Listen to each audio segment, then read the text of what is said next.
ये दुनिया के लोग जो भगवान की परिक्रमा करते हैं ना, जितने भी लोग भगवान का परिक्रमा करने जाते हैं, मंदिर जाते हैं, परिक्रमा करते हैं, ये लोग मंदिर में जाकर जब पीछे प्रणाम करते हैं तो कभी मौका मिले तो एक बार इनसे पूछना जरूर कि भैया आपने कोई शास्त्र, आपने कोई पुराण कभी पढ़ा है?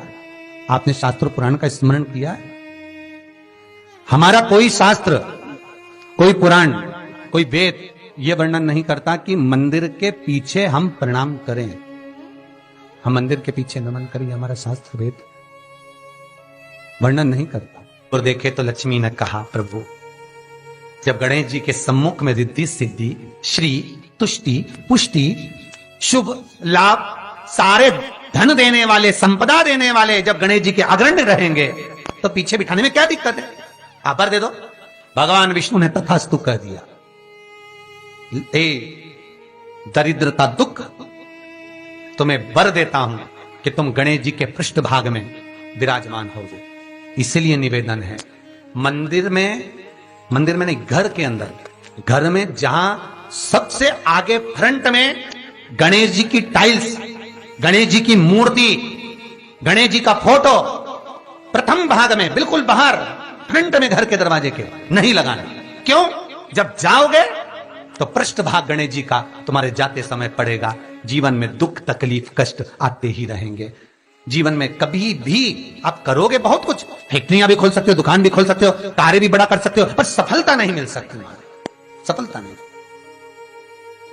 और यदि आपके घर में पहले से टाइल्स लगी है, मूर्ति लगी है गणेश जी की, हटा नहीं सकते, तो निवेदन है, एक फोटो गणेश जी का जब बाहर निकलो तो अपने, जब उधर फोटो लगाए तो एक फोटो बाहर जाते समय अंदर की ओर मुख करके लगा दीजिए।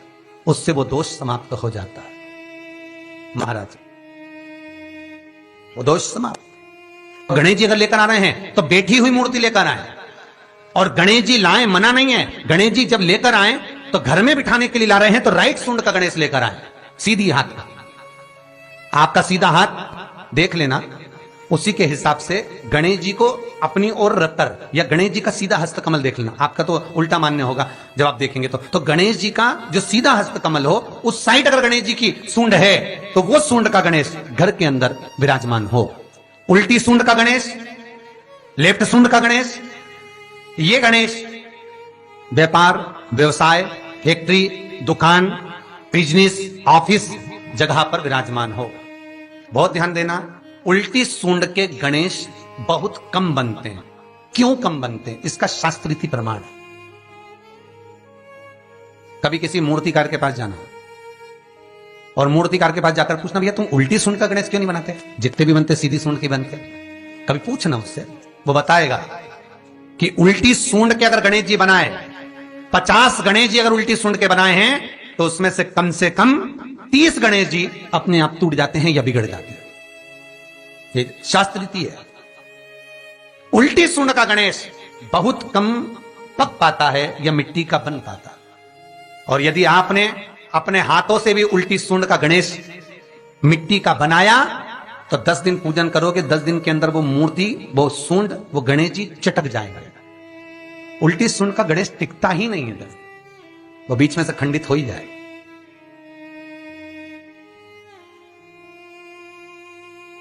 वो तो स्वयं गणेश जी कृपा करें, स्वयं विनायक कृपा करें और उल्टी सूंड के गणेश जी अपने को मिल जाएं और वो गणेश जी हमारे घर में आ जाएं तो वो फिर नहीं चलता। सीधी सूंड के गणेश जी को मनाने के लिए महाराज मंत्र की 50 माला करना पड़ती है। तो समझ लो सीधी उल्टी सूंड के गणेश जी को मनाने के लिए मात्र 5 माला में भगवान गणेश प्रसन्न हो जाते हैं, अर्थात उल्टी सूंड का गणेश शीघ्र प्रसन्न होता है। महाराज ब्रजमंडल में जब कभी जाओ, मथुरा के पास में वृंदावन से आगे लोहवन पड़ता है। कौन सा वन है? लोहवन। वृंदावन से कुछ थोड़ी दूरी पर लोहवन है। उस लोहवन में जाना, जैसे निकुंज वन में गए, भांडेर वन में गए, आप लोग कई बार दर्शन करने गए होंगे, तो लोहवन में जाना और लोहवन में जाकर थोड़ा सा सरसों का तेल लेकर अपने ऊपर से 21 बार उतार कर लोहवन में भगवान शिव का स्मरण कर कर, यमुना का स्मरण कर कर, विष्णु और कृष्ण का स्मरण कर कर, वो तेल सामने एक मूर्ति मिलेगी जिसका शीश नहीं होगा, उस मूर्ति पर चढ़ा देना। इसका भी चरित्र शिव महापुराण में आता है हमारे, इसका भी व्याख्यान आता है उस मूर्ति का है। लोहवन ब्रजमंडल में लोहवन का व्याख्यान स्कंद पुराण में भी है। आप मेहनत कर रहे हो, फल नहीं मिल रहा, आप दुकान खोल रहे हो, चल नहीं रही है, आपका चित्तवृत्ति, आपके जीवन में सफलता आ ही नहीं रही, तो कहीं मत जाइए। आपके जीवन में 25 बार अंगूठी बदल के देख लिया, कभी पुखराज पहन लेते, कभी मोती पहन लेते, कभी नीलम पहन लेते, कभी कोई महाराज ने कहा तो ये कर लिया, कभी कोई महाराज बोला तो ये कर लिया, फल नहीं मिले, कहीं मत जाओ, कुछ मत पहनो, उसकी शरण में जाओ, उसकी शरण। लोहवन पहुंच जाओ, वृंदावन से 4-5 किलोमीटर की दूरी। रिक्शे वाले से बोलो कि वो लेके जाएगा, 5 रुपए लेता है। लोहवन जाओ, वहां विनय करो, 10-15 मिनट बैठ लो, भजन करो, यमुना जी का स्तमन करो, शिव का नाम जाप करो, शंकर का भजन करो, और वो सरसों का तेल 21 बार स्वयं उतारो, स्वयं चढ़ा दो, आओ वापिस।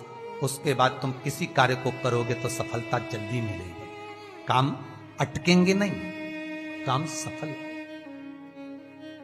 यमुना के घाट पर शिव आराधना का फल भी 1000 लाखों गुना है, लाखों।